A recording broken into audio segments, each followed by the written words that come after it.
എംടിയുടെ വിമർശനം മുഖ്യമന്ത്രി പിണറായി വിജയനെ തന്നെ ഉദ്ദേശിച്ചതാണെന്ന് കോൺഗ്രസ് നേതാവ് കെ മുരളീധരൻ. വായിക്കുന്നവർക്കും കേൾക്കുന്നവർക്കും കാര്യം മനസ്സിലാകും. പറഞ്ഞത് പി ജയരാജന് മനസ്സിലാകാഞ്ഞിട്ടല്ലെന്നും കാര്യം പറഞ്ഞാൽ പണി പോകുമെന്ന പേടിയാണെന്നും കെ മുരളീധരൻ കോഴിക്കോട് പ്രതികരിച്ചു. മുഖ്യമായിട്ടും ഉദ്ദേശിക്കുകയാണ് കേരളത്തിലെ കാര്യം തന്നെയാണ്. കാരണം കേരളത്തിലെ മുഖ്യമന്ത്രിയുടെ യഥാർത്ഥ രൂപം ഇപ്പോൾ സാഹിത്യകാരന്മാർ വരെ മനസ്സിലാക്കാൻ തുടങ്ങി എന്നുള്ളതിൻ്റെ ഉദാഹരണമാണ് ഇന്നലെ എംടിയുടെ പ്രസംഗം. അത് വളരെ അർത്ഥവത്താണ്. അതായത് ഇപ്പോഴത്തെ മുഖ്യമന്ത്രി കമ്മ്യൂണിസ്റ്റ് പാരമ്പര്യത്തിൽ നിന്ന് എന്തുമാത്രം മാറി എന്നുള്ളത് വളരെ വ്യക്തമാണ്.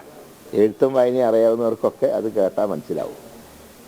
പി ജയരാജന് മനസ്സിലാവാഞ്ഞിട്ടല്ല, പക്ഷെ അത് മനസ്സിലായി എന്ന് പറഞ്ഞാൽ അദ്ദേഹത്തിൻ്റെ ജോലി പോകുന്നുള്ളതുകൊണ്ട് അദ്ദേഹം ഒന്ന് മാറ്റി പറഞ്ഞു. അപ്പോൾ എല്ലാവർക്കും കാര്യം മനസ്സിലായി. ഫലത്തിൽ പിണറായിനെയാണ് അദ്ദേഹം ഉദ്ദേശിച്ചത്.